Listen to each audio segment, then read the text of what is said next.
So usually by default, it comes in with library, and then we have the event. Okay, so you have the event. If you don't want this event that it's created, you can create an event by just right clicking over here and say new event or new project. So events are housed under library, under a specific library. We can have series of events, and under any given event, you can have different kind of projects. So that's how they are arranged in Final Cut. Right now we have this as our own event. We can decide to create a new one, or we can decide to rename this one if you want. But then let's say we go ahead and create a new event by just right clicking over here, or you can come still to the file and then new, and then you can say new event. You can just click and then you can give it a name. So the default is it takes in the date and the date of that particular project that you are working on.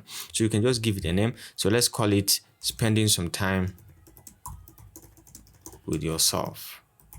So this is the video I'm trying to edit here. So you can specify this event is under which library. So if you have a multiple library, you'll be able to select and just save it under that particular library. And then you can create a new project on this if you want. But then let's say we'll take it step by step. Right now, I want to create this event under this tutorial 2. So you can just click on create, and you can see it has created this very event under this library for us.